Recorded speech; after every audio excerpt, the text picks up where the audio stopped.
नमस्कार, day night news top times में आपका स्वागत है। आज की बड़ी और खास खबर सिर्फ और सिर्फ आपके अपने national news network day night news पर। इस वक्त की बड़ी खबर रामनगरी अयोध्या से है, जहां महंत परमहंस राजू दास जी महाराज आमरण अनशन पर पिछले कई दिनों से बैठे हुए हैं। अभी तक महंत जी का लगभग 9 किलोग्राम वेट कम हो चुका है। सरकार का कोई भी बड़ा अधिकारी या कोई नेता महंत जी की सुधि लेने नहीं पहुंचा। ऐसी स्थिति में जैसे ही हमारी डे नाइट न्यूज टीम को जानकारी मिली, हमारी संवाददाता ज्योति जायसवाल पहुंच गई महंत जी का हालचाल लेने। देखिए संवाददाता ज्योति जायसवाल की report, day night news Ayodhya.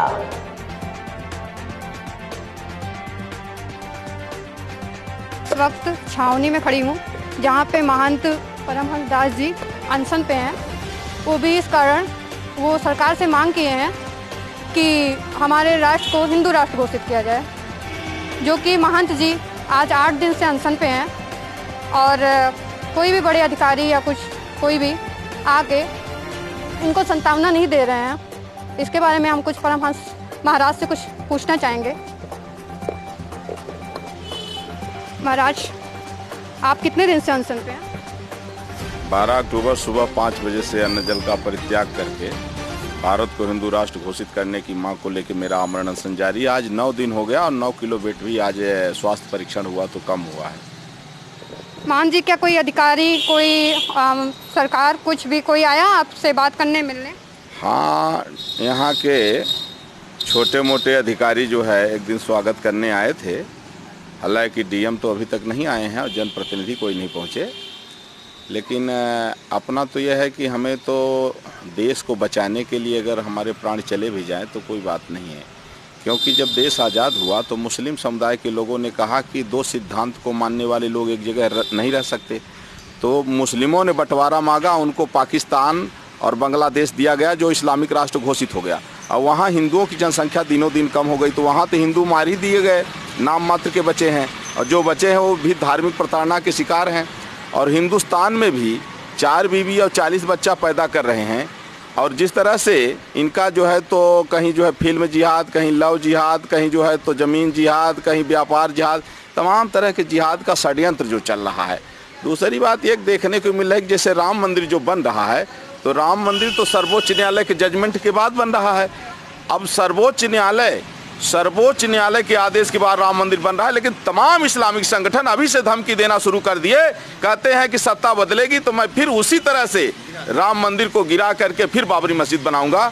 तो यह मानसिकता कहीं न कहीं से जो है, जो एंटी नेशनल मानसिकता है, जिनको भारत की न्याय व्यवस्था पर विश्वास नहीं है, ऐसे लोगों को इस देश में रहने की ज़रूरत नहीं है। वैसे भी जो वंदे मातरम, भारत माता की जय नहीं बोलते, देश विरोधी नारा लगाते हैं, पाकिस्तान के इशारे पर आतंकवादी को बचाने के लिए सेना पर पत्थर मारते हैं, राष्ट्रीय संपत्ति में आग लगाएंगे, पुलिस चौकी के थाने फूंकते हैं, और इनकी मानसिकता इतनी गंदी। अभी एक प्रकरण सामने आया है, बेंगलुरु में एक बच्चे ने एक पोस्ट डाला। एक बच्चे की गलती से सुबह होते होते 250 से अधिक गाड़ियाँ जो है जल के राख हो गई। तो गलती एक की थी, जो निर्दोष हैं उनकी गाड़ियाँ क्यों जलाई गई? तो इस तरह की जो इन लोगों की मानसिकता है, ये देश के लिए खतरा है। तो देश बंटवारे की ओर बढ़ रहा है और देश का विभाजन किसी भी कीमत में नहीं होने देना है। और वैसे भी पूरे दुनिया में 157 देश ईसाइयों के हैं, 56-57 मुस्लिमों के हैं। पूरा धरती हमारी, पूरा वर्ल्ड हमारा, लेकिन हमारी उदारता और हमारी जो उदारता थी कि वसुधैव कुटुंबकम और सर्वे भवन्तु सुखिनः, सब सुखी रहें, सब अपने परिवार हैं, उसमें क्या हुआ, हम ही से लोग पले और हम ही को काटते गए। और हम जो है ख़त्म होते होते कम से कम एक देश तो हिंदुओं का होना चाहिए अपना मुँह छिपाने के लिए। तो इसलिए हमारी प्रधानमंत्री से डिमांड है कि राष्ट्र की एकता और अखंडता के लिए और हिंदू और हिंदुस्तान के अस्तित्व को बचाने के लिए, नहीं जिस तरह से कश्मीर में नरसंहार हुआ, रात में मुल्ले जो है तो आवाज़ देते हैं कि सब हिंदू निकल जाएं अपनी जो है तो औरतों को छोड़ के, और सुबह ले करके जो है हथियार पहुंच जाते हैं, और जो हिंदू भाग गया तो बच गया, वो भी आज भी विस्थापित है। और लाखों जो है नाबालिग बहन बेटियों के साथ गैंग रेप किया गया और कितने हिंदुओं को गर्दन काट दी गई। तो इस तरह की जो मानसिकता, ये कहाँ का, ये अनलीगल नहीं है क्या, यह संवैधानिक नहीं क्या? तो जो भारत के संविधान को नहीं मानते हैं, जो अपने शरिया कानून पर चलते हैं, और मुस्लिम कौम एक ऐसी है कि रोहिंग्या को अपना भाई मान लेगा, एक आतंकवादी को अपना भाई मान लेगा, लेकिन हिंदू को काफिर समझता है।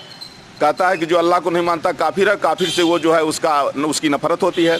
तो इसलिए मुसलमान मुक्त मैं भारत चाहता हूं। इसलिए मेरी डिमांड है कि भारत को हिंदू राष्ट्र घोषित किया जाए और मुसलमानों को अलग देश दे दिया गया है, ये अपने देश में खुशी से जा सकते हैं और पाकिस्तान बांग्लादेश में जो बचे खुचे हिंदू नाम मात्र के हैं वो यहाँ चले आएँ।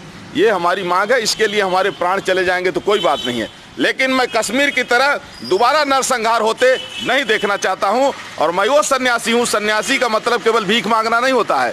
जो देश के लिए जिए और देश के लिए मरे वही साधु सन्यासी होते हैं और उसी पथ पर मैं चल रहा हूं। हालांकि वर्तमान में जो सत्ता है, शीर्ष नेतृत्व, वो परम राष्ट्रभक्त आदरणीय प्रधानमंत्री नरेंद्र मोदी जी के नेतृत्व में चल रही है। मोदी जी ने बड़े बड़े इम्पॉसिबल काम को किया है, जैसे आर्टिकल 370, 35 को हटाया, ट्रिपल तलाक को हटाया, उनके नेतृत्व में राम मंदिर बन रहा है। सेना को उन्होंने बहुत ज़्यादा सशक्त किया है, नारी का सम्मान बढ़ा है, किसानों की स्थिति सुधरी है, शिक्षा में जो नई शिक्षा नीति आई काफ़ी बदलाव आए हैं। तो मोदी जी के नेतृत्व में मुझे लगा कि ये अच्छा मौका है कि मोदी जी हैं तो ये भी पूरा हो जाए जिस तरह से और हुआ है। बाकी और कोई करने वाला नहीं है, न कोई सुनने वाला है। तो इसी विश्वास से मैं बैठा हूं और मुझे भगवान पर भरोसा है और मोदी जी से मुझे विश्वास है कि मोदी जी भारत को हिंदू राष्ट्र घोषित करेंगे। एक बार जिस तरह से कांग्रेस पार्टी ने अपने सत्ता को बचाने के लिए इमरजेंसी लागू किया था, उसी तरह से देश को बचाने के लिए एक बार मोदी जी को इमरजेंसी लागू करना होगा भारत को हिंदू राष्ट्र घोषित करने के लिए।